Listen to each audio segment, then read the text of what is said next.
Incendeia minha alma, incendeia minha alma, incendeia minha alma.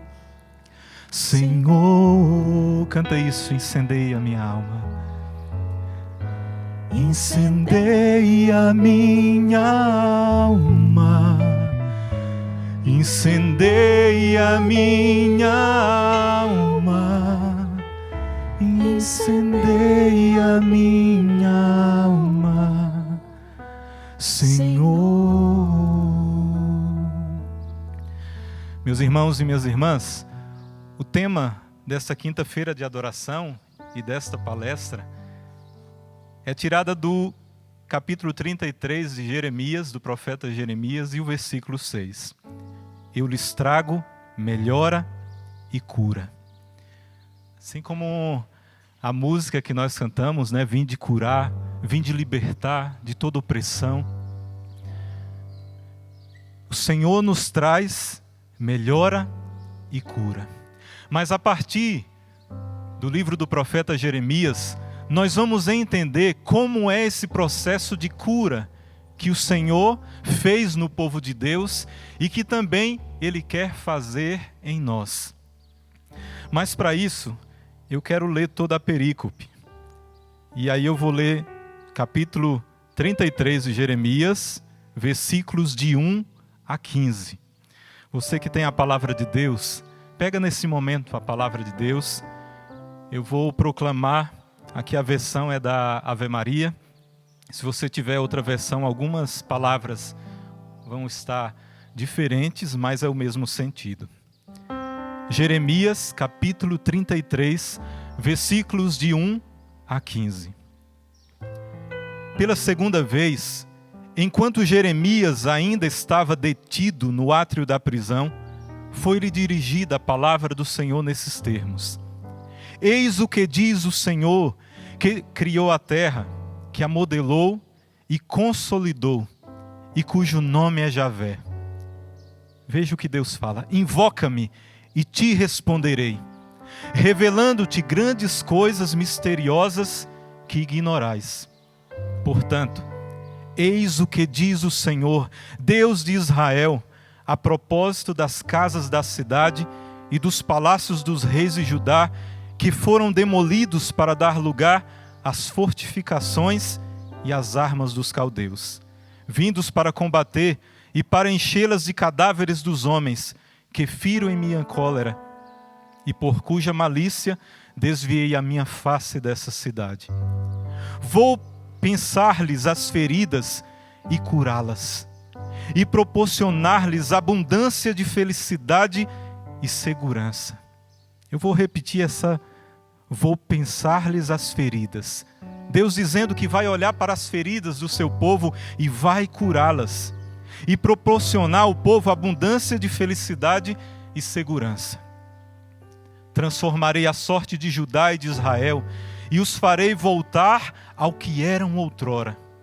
Eu os purificarei de todos os pecados que contra mim cometeram, e lhes perdoarei todas as iniquidades de que se tornaram culpados, revoltando-se contra mim. Será para mim motivo de alegria, felicidade e glória diante de todas as nações da terra, o saberem todo o bem que agraciei o meu povo. Ficarão tornados de receio e temor por causa desse bem e da prosperidade de que vou cumulá-lo. Eis o que diz o Senhor: nesse lugar, do qual dizeis que não passa de um deserto sem homens nem animais, nas cidades de Judá, nas ruas de Jerusalém que estão devastadas, onde homem algum habita, nenhum animal se encontra, se ouvirão novamente gritos de alegria, cânticos de júbilo, a voz do esposo e da esposa, aclamações daqueles que cantarão: louvai o Senhor dos exércitos, pois que Ele é bom, e eterna é a sua misericórdia, ao apresentarem no templo seus sacrifícios de ação de graças, pois que restituirei a terra tal qual era outrora. Oráculo do Senhor. Eis o que diz o Senhor dos Exércitos: nesse lugar que é desterro, sem homens nem animais, e em todas as suas cidades, haverá novamente abrigos para os pastores que apacentarão seus rebanhos. Nas cidades das montanhas, na planície e nas Neguebe, na terra de Benjamim, nos arredores de Jerusalém e nas cidades de Judá, hão de passar ainda rebanhos pela mão do que os confia. Eis que outros dias virão, e nesses dias e nesses tempos farei nascer de Davi um rebento justo, que exercerá o direito e a equidade na terra. Naqueles dias e naqueles tempos viverá Jerusalém em segurança, e será chamada Javé, nossa justiça. Palavra do Senhor. Meus irmãos, eu quis ler todo esse trecho, porque é interessante as promessas desse Deus que nos ama. São promessas de um Deus que amou. Que lindas promessas Deus faz para o seu povo. E veja que eu só li alguns versículos, 15 versículos. Os capítulos anteriores, uns 3 capítulos anteriores, são todas declarações de amor de um Deus que ama o seu povo de uma forma inigualável. E aqui eu vou trazer alguns pontos de alguns versículos dos capítulos anteriores, não precisa pegar agora, eu vou trazer só alguns. Veja o que Deus fala antes: dentro em pouco Israel gozará de repouso. De longe me aprecia o Senhor, e olha o que o Senhor diz: amo-te com eterno amor, e por isso a ti estendi o meu favor. Eu te restituirei, e serás restaurada, ó Virgem de Israel. Lançai gritos de júbilo por causa de Jacó. Aclamai a primeira das nações, e fazei retumbar vossos louvores, exclamando: o Senhor salvou o seu povo, o resto de Israel. Será imensa a multidão que há de voltar, e que voltará em lágrimas. Eu a conduzirei em meio às suas preces, eu a levarei à beira de águas correntes, por caminhos em que não tropeçarão, porque sou para com Israel qual um pai, e Efraim é o meu primogênito. Olha que lindas promessas de Deus.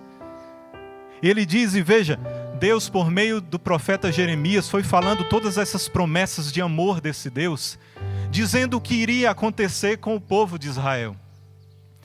E eu imagino naquele momento Jeremias profetizando e o povo imaginando como seria.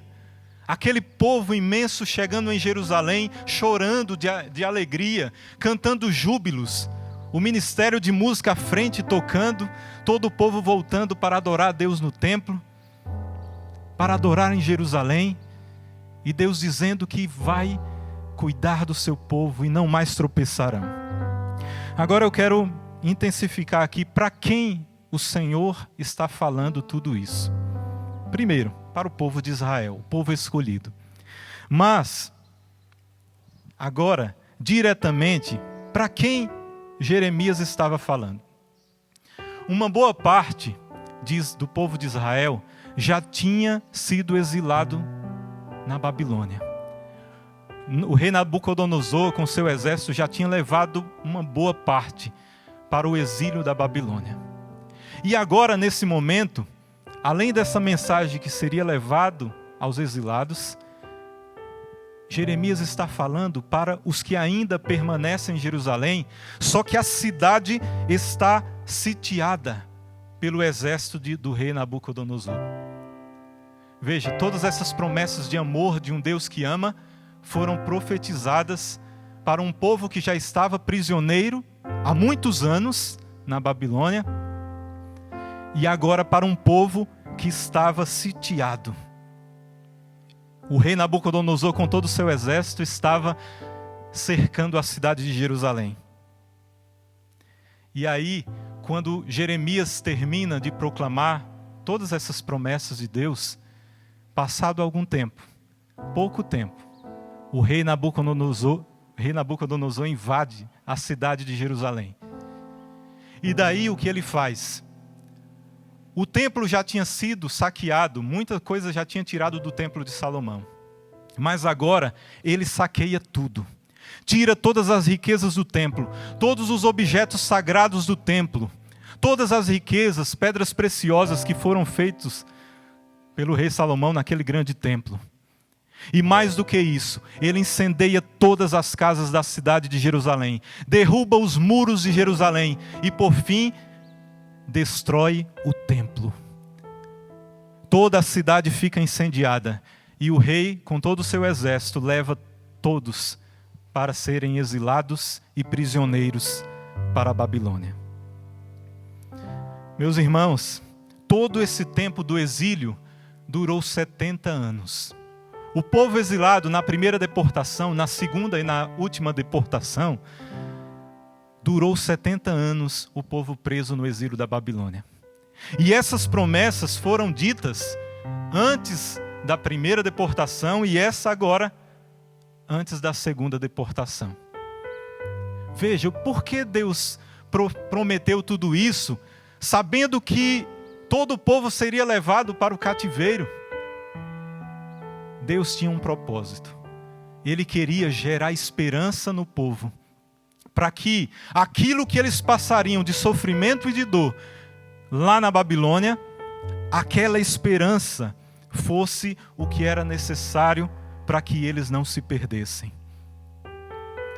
No final da leitura de Jeremias 33, de 1 a 15, fala que nascerá novos tempos, e um broto nascerá da raiz de Davi. Que broto é esse? Jesus Cristo. Jeremias já estava profetizando, por palavras inspiradas por Deus, que nasceria da raiz de Davi um broto. E veja, um broto só nasce de onde existe uma raiz. Às vezes nós cortamos uma árvore, mas a raiz fica ali. Em pouco tempo começa a nascer um broto, um pequeno caulezinho e umas folhas. Veja, o que é que Deus queria fazer ali com o povo, falando de todas essas promessas, sabendo que o povo seria levado para o cativeiro da Babilônia. Deus estava ali regando aquelas raízes para que nascesse, por meio da esperança deles, um broto. E eles, quando estivessem lá na Babilônia, aquele broto, aquelas raízes de esperança pudessem crescer, mesmo numa terra estrangeira, mesmo sendo escravos, mesmo passando por dores e sofrimentos. A restauração total de Israel só viria quando Cristo viesse, quando Jesus Cristo nascesse. E ali o Cristo mostraria todo esse amor de Deus que foi prometido tanto pelos profetas. Em Jesus Cristo ele vai mostrar o verdadeiro amor do Pai. E como ele mostrou esse amor? É simples. O Senhor mostrou o seu amor em meio a um aparente fracasso. Jesus Cristo mostrou o imenso amor do Pai numa aparente derrota, naquele lugar chamado Calvário, pregado numa cruz, onde para os judeus era escândalo, para os gentios era uma loucura. A cruz para os judeus era escândalo, era a pior morte.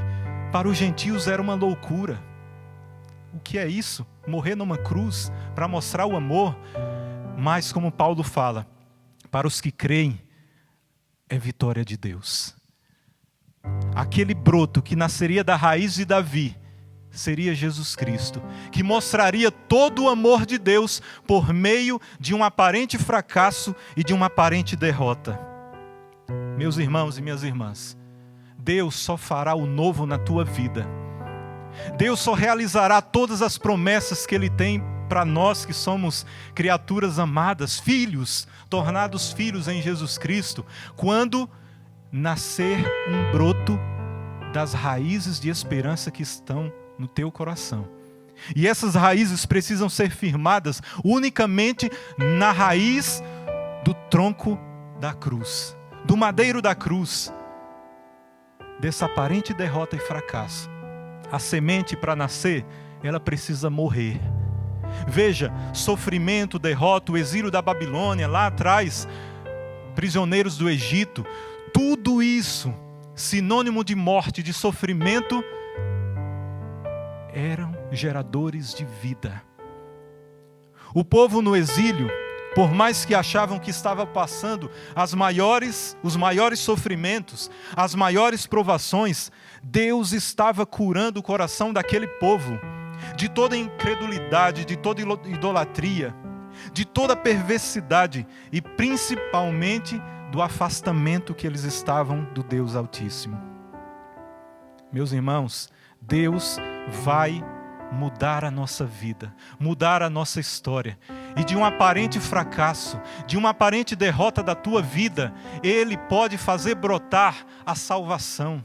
Ele vai se utilizar dos teus fracassos, das situações de morte da tua vida, das situações de sofrimento, de aparente silêncio de Deus, para fazer brotar a salvação.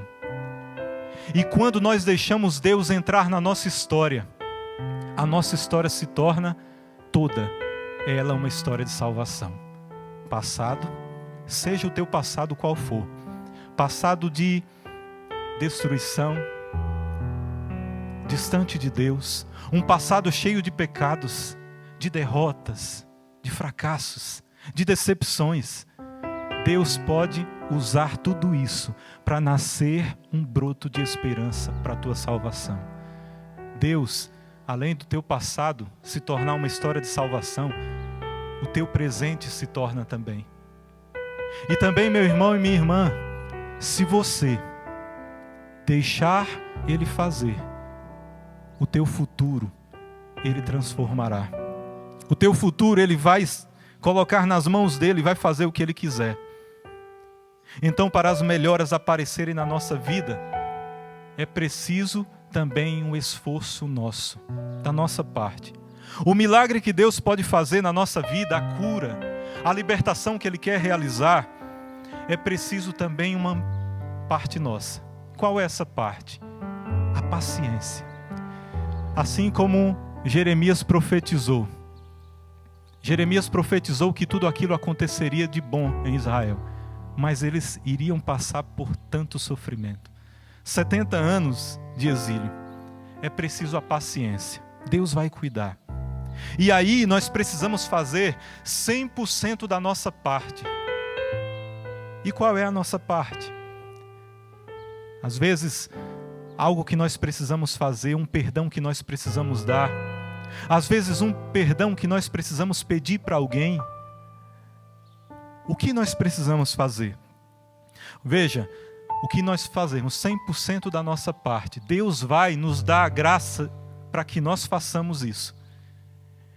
E quando nós vamos tentar fazer a nossa parte, Deus vai cuidar de nós como um pai, como na palavra fala, como um pai. Como um pai que cuida.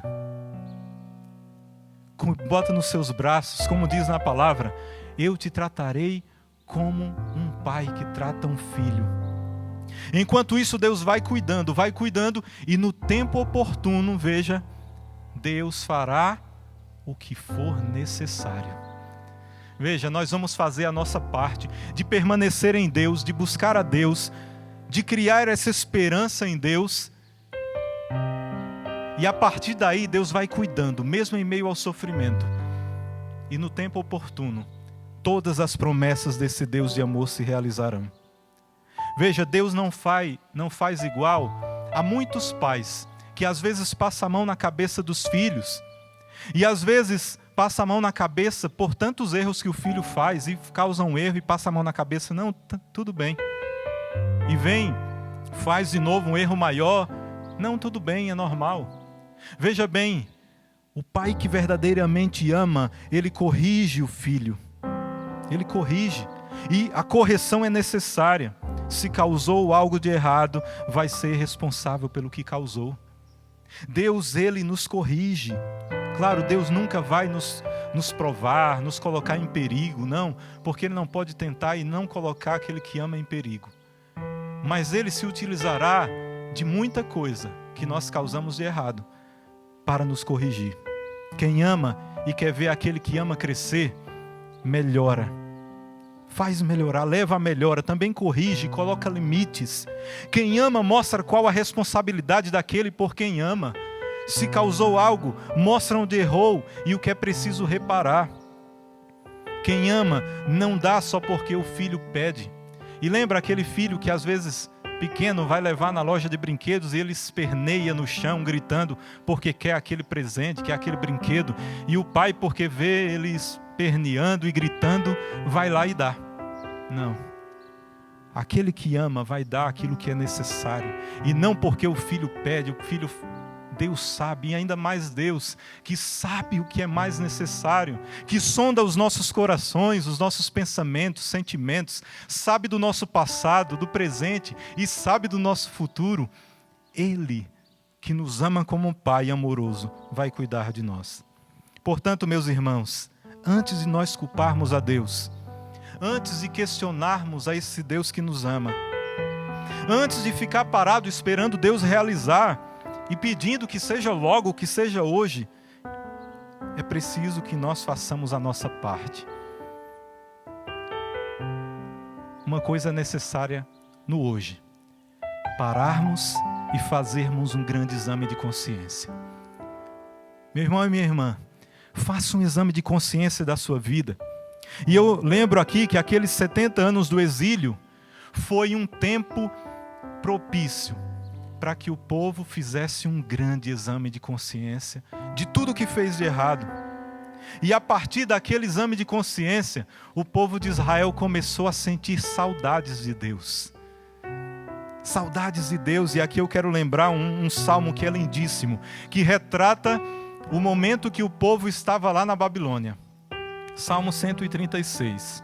Veja, às margens dos rios de Babilônia, nos assentávamos chorando, lembrando-nos de Sião. Nos salgueiros daquela terra pendurávamos então as nossas harpas, porque aqueles que nos tinham deportado pediam-nos um cântico. Nossos opressores exigiam de nós um hino de alegria. Cantai-nos um cântico de Sião. Como poderíamos nós cantar um cântico do Senhor em uma terra estrangeira? E aí eles diziam: se eu me esquecer de ti, ó Jerusalém, que minha mão direita paralise, que a minha língua se me apegue ao céu da boca, se eu não me lembrar de ti, se não puser Jerusalém acima de todas as minhas alegrias. Imagine o povo de Israel, às margens dos rios da Babilônia, sofrendo, cantando cânticos de lamentação. E aí diz que eles penduravam as harpas, aquele instrumento de tocar, e eles penduravam porque estavam desanimados. E os salgueiros é uma árvore que estava ali às margens dos rios da Babilônia, e eles penduravam as harpas ali, porque dizia que os opressores ali, os caldeus, pediam para eles cantarem cânticos. E aí eles diziam: como nós cantaremos cânticos de alegria se estamos tristes, se estamos abatidos, se estamos sofrendo? Como nós cantaremos os louvores a Deus em uma terra estrangeira se estamos passando tristeza? Como cantaremos a alegria se dentro em nós encontra-se a tristeza? Veja, meus irmãos, muitas vezes Deus não pode conceder uma graça para nós porque nós não estamos preparados para recebê-la. Às vezes a graça de Deus é tão grande que Ele sabe que se der naquele momento que nós estamos pedindo, nós podemos estragar. Nós somos expertos em estragar os planos de Deus. Nós somos experientes em estragar os planos de Deus. Deus sonda a nossa vida, sabe quando é o tempo de conceder graças. E aquilo que você tanto pede, às vezes você está passando como aquele povo no exílio da Babilônia, triste, abatido, sem esperança alguma, mas o Senhor está ali cuidando de você, meu irmão. Cuidando. Aqueles longos anos de exílio fez com que eles percebessem o valor do amor de Deus. O valor daquele Deus que cuidava sempre, que nunca abandonou e disse: como eu posso te esquecer, ó Efraim? Tu, Israel, é o meu amado, como eu posso te esquecer? Meus irmãos, muitas vezes nós só damos valor a algo quando nós perdemos. É como filhos que às vezes não demonstram amor aos pais e infelizmente só percebem aquilo que perderam, quando os pais se vão. É da mesma forma, o povo só começou a ter saudades de Deus quando perdeu a Deus. Quando foram exilados, quando foram tirados do templo. O templo para o povo de Israel era o lugar da presença de Deus. Quando eles queriam encontrar-se com Deus, era no templo. Eles iam para o templo adorar a Deus Altíssimo. E eles diziam que era em Jerusalém, no templo, que eles adoravam a Deus. E eles perderam o templo. E aí estavam naquele momento ali, como que abandonados. Deus estava cuidando, mas eles não deram valor até aquele momento, chorando às margens dos rios da Babilônia e dizendo: eu lembro de ti, Jerusalém. Ah, se de ti eu me esquecer. Só que já tinham esquecido, tinham adorado outros deuses, estavam buscando deuses cananeus, deuses estrangeiros. E meus irmãos, aquele tempo todo, eles começaram a perceber o grande valor desse Deus que ama e que eles tinham esquecido. E começaram a se lembrar de quando eram cuidados por Deus. E provavam do amor de Deus. O discurso do profeta Jeremias se dirigia a maior parte por causa da idolatria do povo. Um povo que todo momento se voltava contra Deus. Veja, porque Deus não realizava e não dava no momento que eles queriam, daí eles se voltavam contra Deus e buscavam deuses estrangeiros. Mas veja bem, quando eles perceberam que o povo foi deportado na primeira vez, depois que eles viram o rei Nabucodonosor com todo o exército para levar o restante para o exílio, eles perceberam que os deuses estrangeiros não agiam, que aqueles deuses que eles estavam adorando não faziam nada, não ajudavam eles em nada e deixaram a própria sorte. Deixaram a própria sorte. Veja aí, Jeremias fala no capítulo 2:19. Não é necessário que Deus os puna. Lembra, Deus não vai nos punir. Ele corrige como um pai que ama, mas não nos pune como um carrasco. Ah, porque você errou, eu vou te dar isso aqui para você aprender. Ele vai corrigir como um pai que ama. E aí Jeremias fala, não é necessário Deus punir o povo, porque o povo mesmo, por ter abandonado a Deus e buscado outros deuses, ele mesmo se autopuniu. E aí ele fala, tuas infidelidades atrairá sobre ti a punição, e perceberás o quanto foi amargo abandonar o Senhor. Olha que forte. Tuas infidelidades atrairá sobre ti a punição, e perceberás o quanto foi amargo abandonar o Senhor. Ao mesmo tempo que Jeremias mostra um amor apaixonado de Deus, ao mesmo tempo mostra a consequência de um povo que todo momento era infiel. E mesmo sendo infiel a Deus, Deus continua prometendo as promessas de amor, promessas de um Deus que ama, e que vai trazer melhora, e que vai curar as feridas. Veja, Deus, mesmo o povo sendo infiel, Deus diz, eu vou curar as tuas feridas. Quando vocês voltarem, lembre-se, não vai ser agora, vai passar um longo tempo, mas eu curarei as tuas feridas. As imagens da devastação do povo sendo exilado se juntam às promessas de Deus. Deus já mostra como vai começar a curá-los.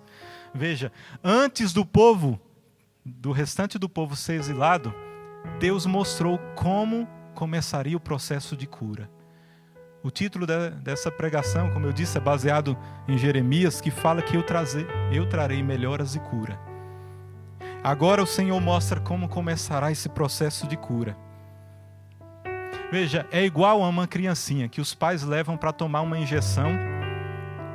E aí, A criança começa a chorar vendo aquela injeção com aquele pontiagudo e começa a chorar porque vai doer. Mas os pais começam a mostrar: não, filhinho, é para o seu bem. É para o seu bem. É um remédio. Vai doer só um pouco. Deus fez da mesma forma. Sabendo que o povo passaria por tudo isso, antes Ele já falou: é porque eu usarei disso para curar. E veja, esse remédio que o povo passaria iria causar um efeito duradouro de 70 anos. Um efeito que estaria sendo dolorido durante anos. Mas era preciso aquilo. Durante esses 70 anos lá na Babilônia, muitos abandonaram a Deus. Muitos, porque não firmaram raiz na esperança que o Senhor falou antes. Mas muitos se lembravam das promessas, e a lembrança dessas promessas causava uma grande esperança, alegria. E aí eles lembravam quando Jeremias profetizou, e eles começaram a imaginar o povo chegando, chorando, gritando de alegria, cantando júbilos em Jerusalém, voltando. Meus irmãos, nós seres humanos temos um grande problema. Nós queremos eliminar todo o sofrimento, sem querer passar pela essa opção do sofrimento. Fugimos de tudo que chega perto do nome dor, sofrimento. Queremos apagar, mesmo sem poder, coisas da nossa história, como eu falei no início. Às vezes nós queremos apagar da nossa história fracassos, derrotas, porque foram dores. Até às vezes muitos pregam e às vezes cantam dizendo: esqueça o seu passado, apague o seu passado, esqueça tudo que passou, comece da agora. Não é assim. É claro que o que nós passamos, às vezes momentos de dor, decepções, é difícil. Mas a primeira coisa é saber que nós não podemos apagar. E que é uma pedagogia de Deus, a memória, gravar tudo isso. Porque Deus quer usar tudo isso, o aparente fracasso, a aparente derrota, o vale de morte que nós já passamos na nossa vida, para gerar um broto de esperança.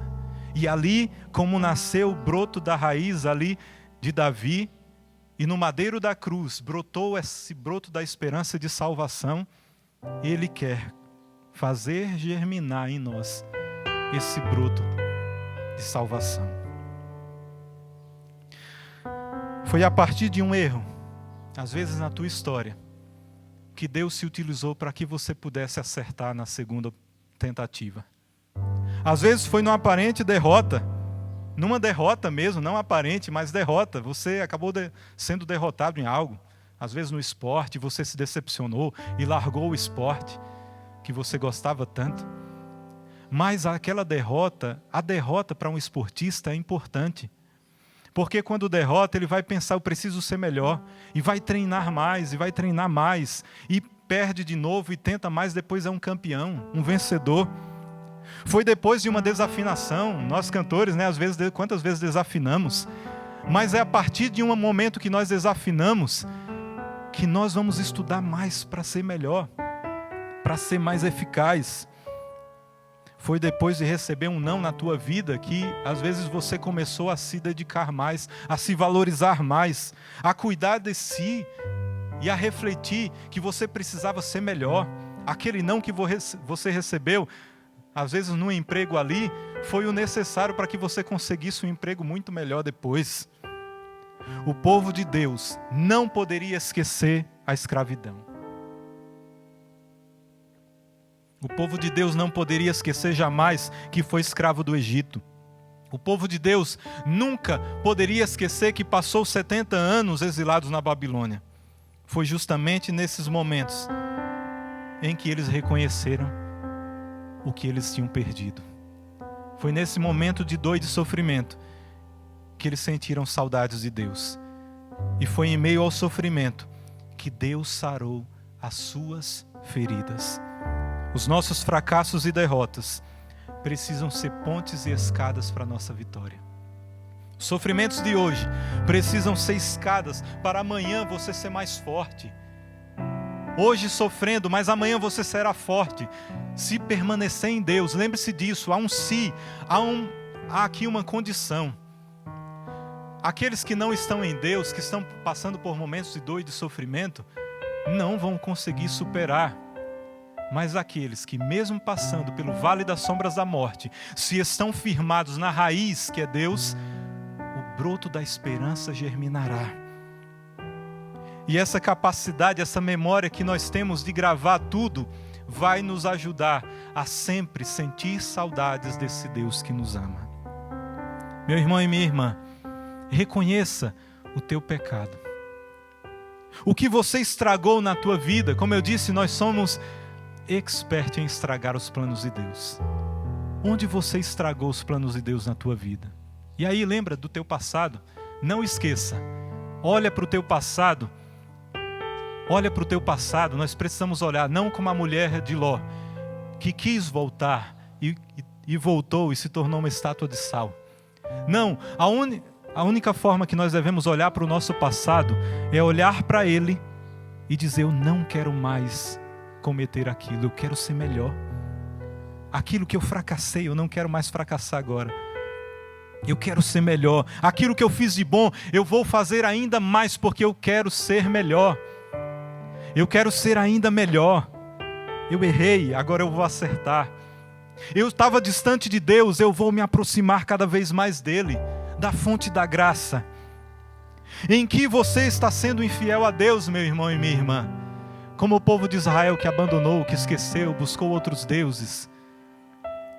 E os deuses o deixaram na mão. Volta para Deus com toda a tua alma. Ainda que nada esteja resolvido ainda. Mas lembra das promessas de Deus. Porque nós estamos em Deus. Se nós estamos em Deus apenas pelo que Ele pode nos dar, aí é um grande problema. Porque quando Deus demorar a realizar, porque Deus sabe o momento certo, aí nós vamos abandonar a Deus. Quando nós estamos em Deus apenas buscando o que Ele pode nos dar, a cura, a libertação, aí muitas vezes você se decepcionará com esse Deus. Mas se nós estamos firmados em Deus, em meio a tudo, não vendo nada no horizonte, à nossa frente, muitas vezes não percebendo a voz de Deus que nos fala por diversas maneiras, mas sabendo que Deus está nos amando, mesmo quando não conseguimos enxergar nada, mesmo quando não conseguimos perceber esse amor, nós sabemos e cremos numa promessa de um Deus que nos ama com um amor de pai, um amor que cuida, que às vezes corrige, mas está cuidando, segurando na mão da criança, às vezes solta a mão da criancinha que está aprendendo a andar, para que ela possa aprender a andar sozinha, mas o Pai está olhando, não está tirando os olhos.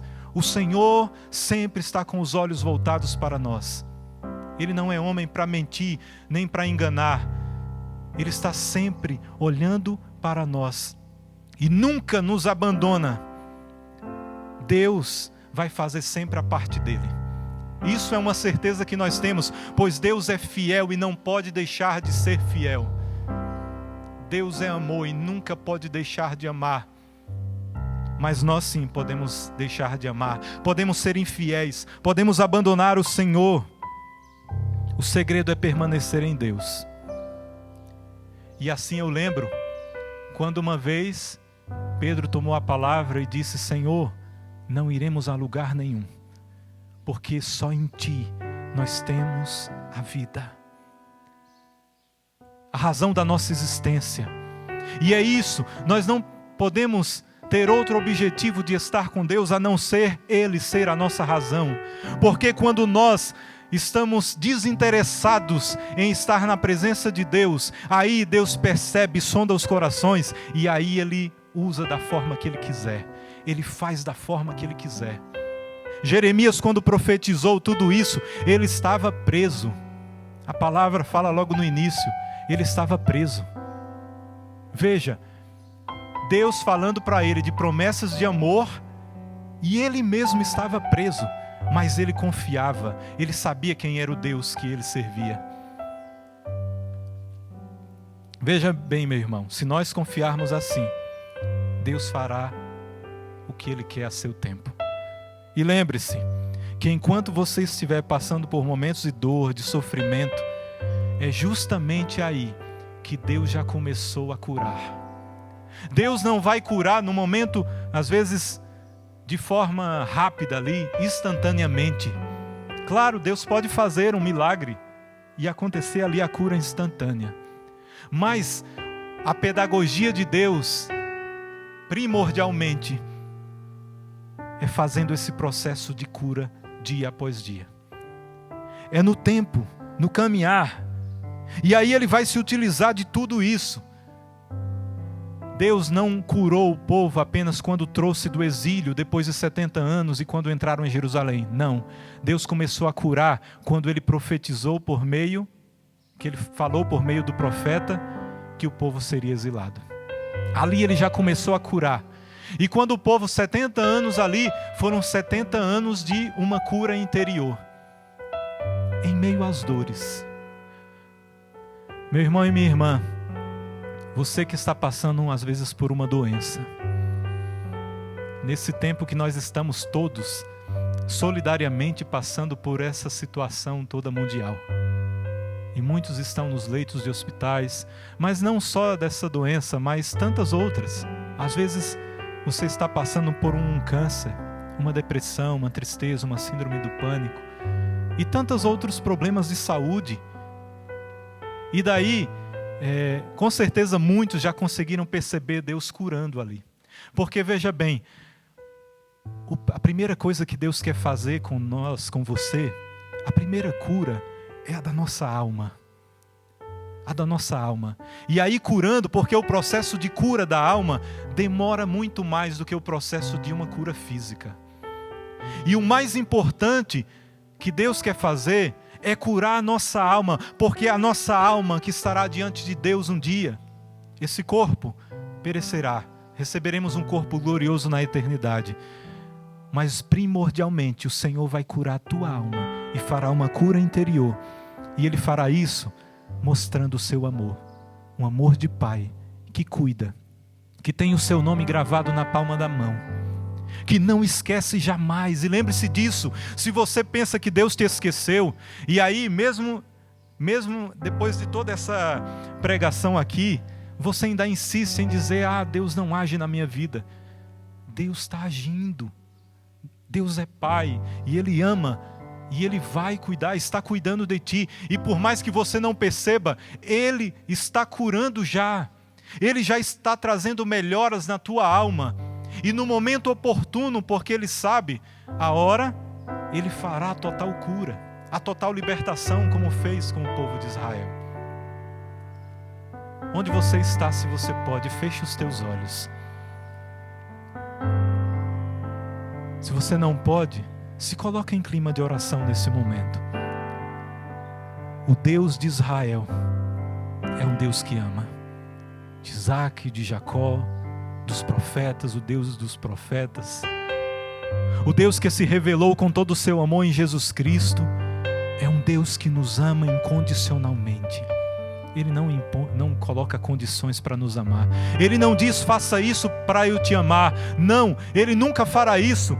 Porque Ele não faz negócio, como nós às vezes fazemos, dizemos, Deus, faz isso, e eu faço isso aqui. Eu vou prometer isso, para que tu realizes isso. Não, Deus não faz isso. Deus vai realizar gratuitamente, mas Ele sabe a hora. Não precisa fazer sacrifícios tamanhos para mover o coração de Deus. Não, quando você fala, às vezes no íntimo do teu coração, Deus já escutou. Ele já sabe antes mesmo de você falar. Mas quando você fala, aí Ele faz na hora que Ele quer. E Ele vai cuidando de ti, como um Deus amoroso que quer te amar. Eu sou o que sou um Deus de amor. Estou aqui para te curar. Eu sou o que sou um Deus de amor. Estou aqui para te curar. Vem a mim, dá-me tuas tristezas, tuas dores e o teu coração. Vem a mim, dá-me tuas tristezas, tuas dores e o teu coração. Te amo, és precioso, teu nome gravado estás em minhas mãos. Te amo, és precioso, teu nome gravado está em minhas mãos. A primeira coisa que essa música fala: eu sou o que sou. Como ele falou no Antigo Testamento, quando Moisés perguntou: qual é o teu nome para que eu possa falar para o teu povo? E ele disse: diga que eu sou. Esse eu sou é muito mais do que apenas esse verbo de ser. É também estar, é ser e estar. É um Deus que está conosco. Quando ele disse Emanuel, sou Emanuel, Deus conosco. O Deus que caminha com o seu povo e não desampara, que passou aquele tempo no deserto ao lado do seu povo, cuidando. Quando o povo passava ali durante o dia no deserto, no calor do deserto, Deus colocava uma nuvem para trazer ali a sombra. À noite que fazia frio no deserto, Deus colocava uma coluna de fogo para os aquecer, dava água quando sentiam sede, dava o maná quando sentiam fome. Um Deus que cuidava a todo instante. Eu sou, ou eu estou contigo. Um Deus de amor. Estou aqui para te curar, para aliviar as tuas feridas, mesmo que você não perceba ou que às vezes queira do teu jeito, mas Ele tem o jeito melhor para te curar e aliviar as tuas feridas. E aí a música diz: vem a mim. É Deus falando: dai-me tuas tristezas, tuas dores, e principalmente o maior e o que o Senhor quer, o teu coração. O segredo para que Deus faça é ir a Ele a todo momento. Vem a mim, dai-me tuas tristezas, tuas dores, as tuas decepções, os teus fracassos, as tuas derrotas, as tuas doenças, enfermidades físicas e espirituais, psíquicas, tudo, entrega a Ele.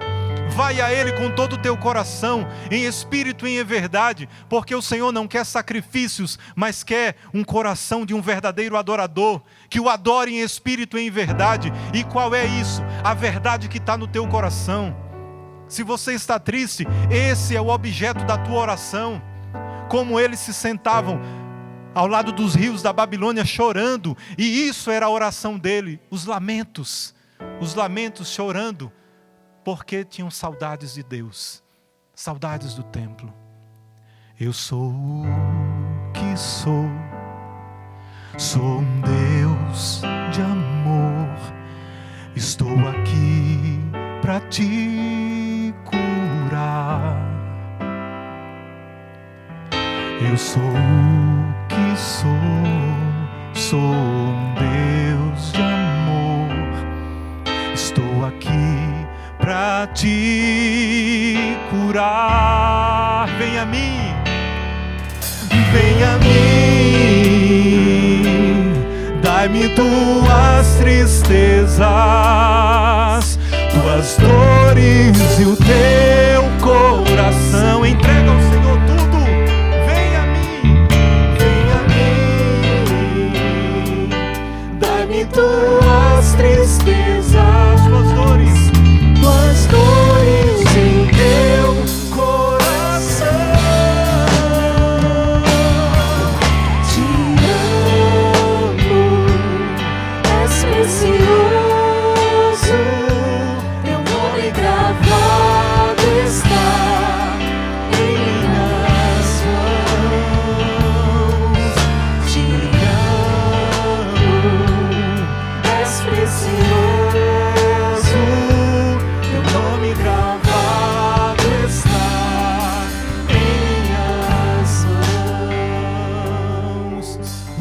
te ama. Lembre-se sempre disso. Independente do que você está vivendo, mesmo se você não ama a Deus. E aqui eu quero desafiar você, meu irmão e minha irmã, que passou na televisão ali e encontrou a canção nova, ou na internet e passou nesse momento ali e parou. Se você às vezes nem crê em Deus, e muito mais não ama porque não crê, nem confia em Deus, eu te desafio, faça essa experiência de confiar nesse Deus, e Ele não te decepcionará. Você que fugiu, que se distanciou de Deus, que largou o Senhor, você que teve uma experiência de amor, e assim como o povo de Israel, abandonou a Deus e ainda mais buscou outras coisas, buscou lugares onde não encontraria nunca o Deus que te ama, nunca encontraria, porque você só encontrará a água que sacia a tua sede na fonte da água que é o Senhor. O vazio existencial que tem na tua vida, que todos nós temos, seres humanos, nós só encontraremos o que preenche esse vazio em Deus, no Senhor e em ninguém mais. Aquilo, o Senhor já colocou algo dentro de nós que sempre vai o atrair a Ele. E essa busca da felicidade que você tanto busca em lugares errados, você está buscando Deus sem perceber. E eu te desafio, deixa esse Deus que te ama, que você ainda não provou às vezes, ou já provou lá atrás e esqueceu-se. Eu peço que o Espírito Santo toque no teu coração, para que assim como o povo de Israel se lamentava e sentiram saudades de Deus em terra estrangeira, e nem queriam tocar porque estavam tristes, mas que o Senhor incendeie o seu coração, derrame toda a graça para que você, mesmo em meio a tudo, ao vale das sombras da morte que tem passado, que o Espírito gere alegria dentro do teu coração.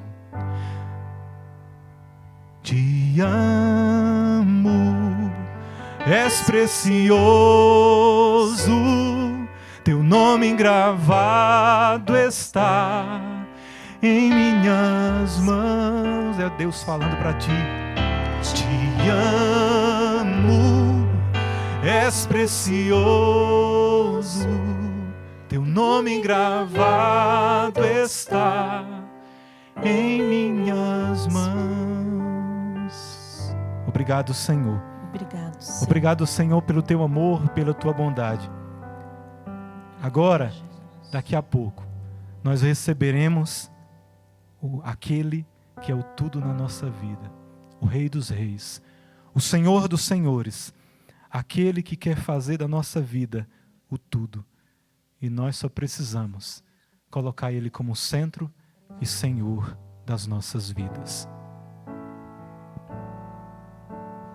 Vamos cantar juntos, recebendo o Senhor no nosso meio.